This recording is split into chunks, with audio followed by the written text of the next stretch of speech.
Há muito tempo, séculos atrás, em uma pequena parte desse nosso vasto mundo, vivia um povo chamado de os Filhos de Israel. Desses filhos, surgiram certos homens e mulheres através dos quais Deus se revelou para toda a humanidade. Um deles foi Elias, um profeta destemido. Numa distribuição, Works Editora, Elias, um profeta destemido. Um episódio do Velho Testamento.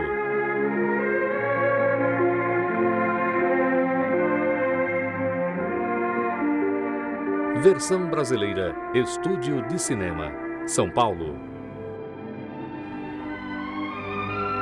Há quase 3.000 anos, um grande profeta veio da região deserta e montanhosa de Gileade. O seu nome era Elias, um homem que havia dedicado a sua vida a Deus. E agora Deus estava enviando-o para o rei de Israel. Naqueles dias, o rei Acabe reinava sobre Israel, e a rainha Jezebel reinava sobre Acabe. Foi ela que construiu altares para a adoração de Baal, o deus pagão. E porque o povo adorava ídolos, uma fome cairia sobre a terra.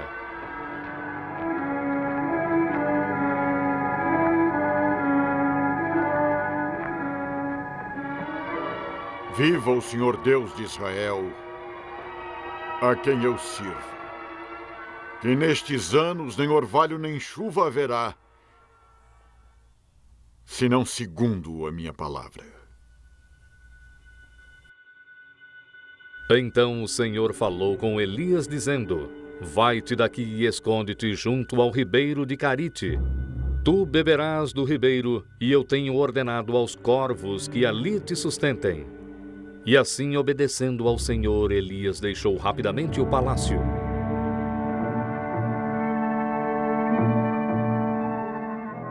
E Elias viveu no deserto e bebeu do ribeiro de Carite, e os corvos lhe traziam pão e carne toda manhã e toda noite. Dessa forma, Deus lhe dava comida. Mas depois de algum tempo, o ribeiro secou porque não havia chuva. Então o Senhor falou de novo com Elias, dizendo: Levanta-te, vai a Sarepta e habita ali. Eu ordenei a uma viúva que vive lá que te sustente.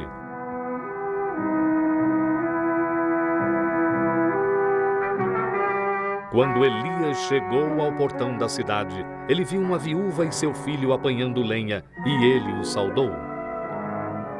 Peço-lhe, traga-me um pouco de água para beber. E também um bocado de pão. Viva o Senhor seu Deus, que quase nada tenho. Tudo que tenho é um punhado de farinha e um pouco de azeite. Eu estou apanhando alguns gravetos para preparar algo para mim e para o meu filho. Quando a comida acabar, certamente morreremos de fome.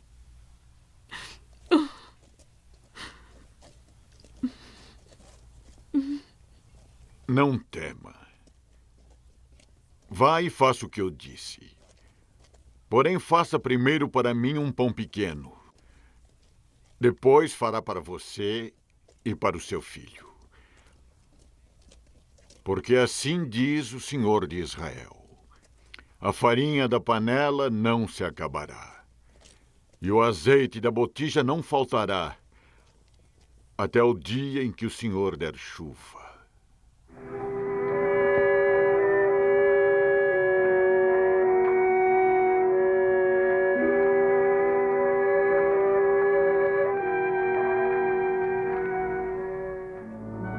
Obediente, a viúva fez o que Elias mandou, e ela, o seu filho e o profeta comeram por muitos dias.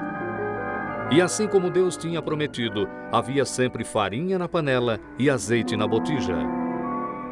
Então Elias ficou na casa da viúva, em um quarto superior. Mas um dia o filho da mulher adoeceu e morreu.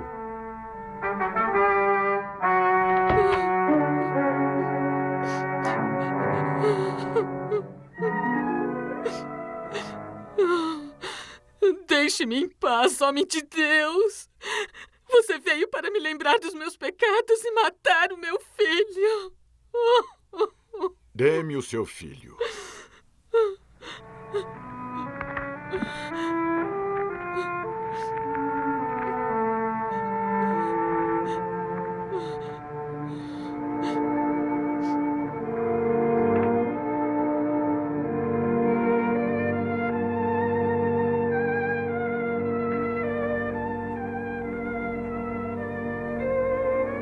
Então Elias levou o menino para o quarto superior onde ele morava e o deitou na sua cama.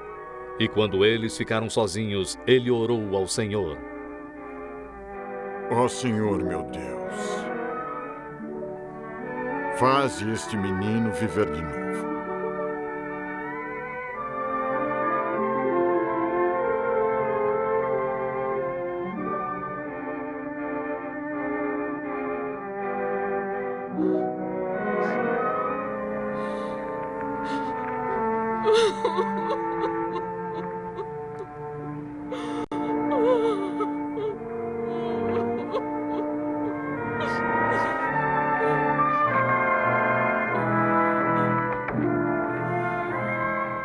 Vê, teu filho vive.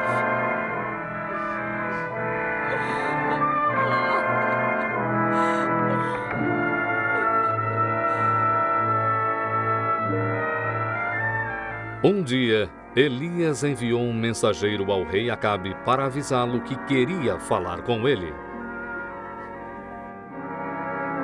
É você quem tem perturbado Israel?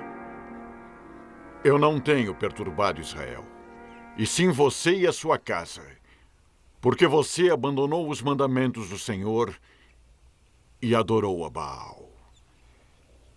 Envie homens para juntar todo Israel no Monte Carmelo, e também os 450 profetas de Baal, e os 400 profetas de Azera, que comem da mesa de Jezebel.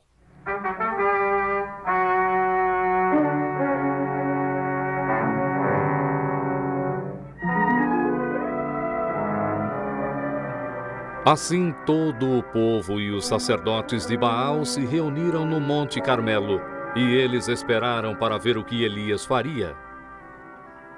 Até quando se dividirão entre dois pensamentos? Se o Senhor é Deus, sigam-no. E se é Baal, então sigam-no. Deem-nos 2 bezerros, e que os profetas de Baal escolham para si um dos bezerros e o dividam em pedaços e o ponham sobre a lenha. Porém, não lhe metam fogo. Eu prepararei o outro e o porei sobre a lenha, e não lhe meterei fogo. Então invoquem o nome do seu Deus, e eu invocarei o nome do Senhor.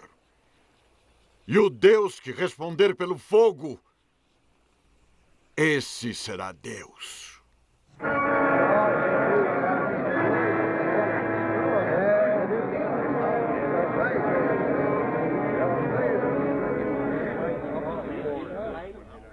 Primeiro, os sacerdotes de Baal ofereceram um sacrifício no seu altar, e eles invocaram o nome de Baal desde a manhã até ao meio-dia, mas não houve nenhum tipo de resposta, nenhum fogo se manifestou no altar. Então Elias começou a zombar deles. Clamem mais alto! Ele é o seu Deus! Pode ser que esteja perdido em pensamentos ou em alguma longa viagem. Ou talvez ele esteja dormindo e tenha que ser despertado. Os sacerdotes de Baal clamaram mais alto e continuaram até tarde, mas ainda assim não houve resposta. Então Elias consertou o altar do Senhor que havia sido destruído. Ele pegou 12 pedras, uma para cada uma das tribos de Israel, e reconstruiu o altar. Ele abriu uma vala em sua volta, arranjou a lenha e dividiu o outro bezerro e o pôs sobre a lenha. Encham cântaros de água e derramem sobre o sacrifício e sobre a lenha.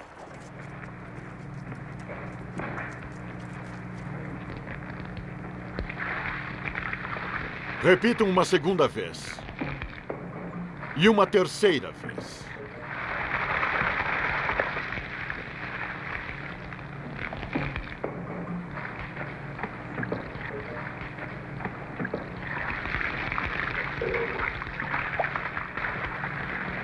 Ó Senhor Deus de Abraão, de Isaque e de Israel, manifesta-te hoje que tu és Deus em Israel, e que eu sou teu servo, e que conforme a tua palavra fiz todas estas coisas. Responde-me, Senhor, responde-me, para que este povo conheça que tu, ó Senhor, és Deus. Então caiu fogo do Senhor e consumiu a oferenda, a lenha, as pedras e o pó, e ainda lambeu a água que estava na vala. E então o povo acreditou no Senhor.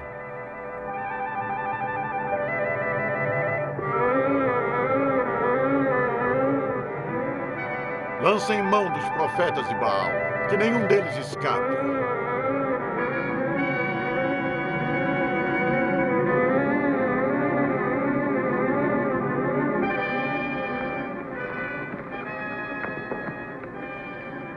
Volte para o seu palácio, rei Acabe, pois logo haverá chuva abundante.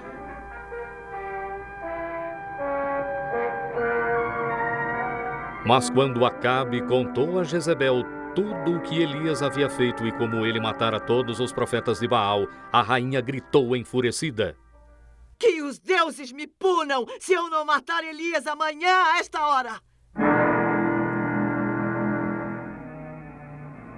Para salvar a sua vida, Elias fugiu para o deserto onde ele pediu para morrer. Mas um anjo do Senhor veio e o alimentou e o consolou.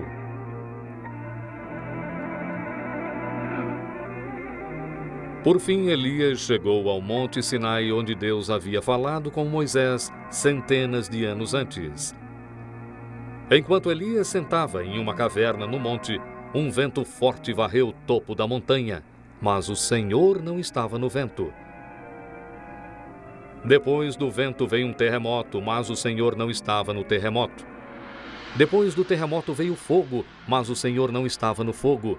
E depois do fogo veio o som de um sopro delicado.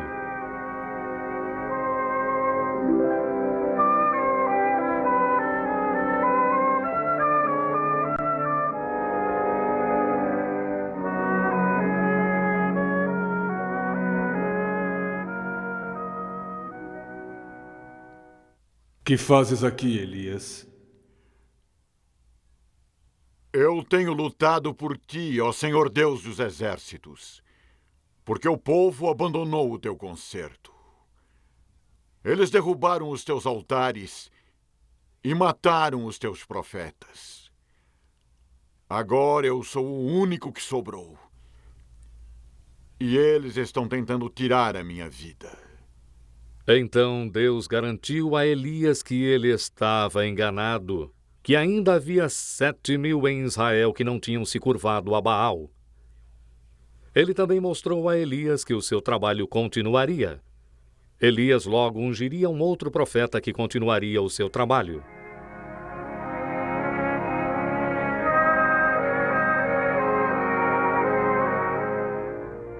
E assim, com fé e coragem renovada, Elias deixou o Monte Sinai para continuar o seu trabalho.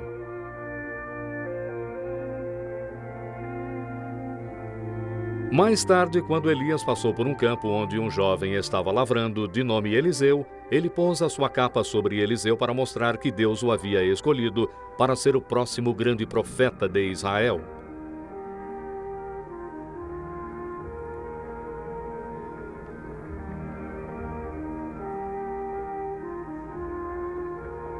E Eliseu deixou tudo para trás e o seguiu e o serviu. Mas um dia Elias sentiu que era hora de deixar Eliseu. Ele tinha fielmente feito o trabalho de Deus na terra e estava prestes a ser elevado ao céu.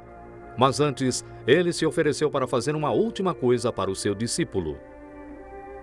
Antes que eu seja levado, Dize-me, Eliseu, o que queres que eu faça por ti? Peço-lhe que haja porção dobrada de seu espírito sobre mim. Pediu-me uma coisa difícil. Mas se me vires quando eu for tomado de ti, terás o que pedistes.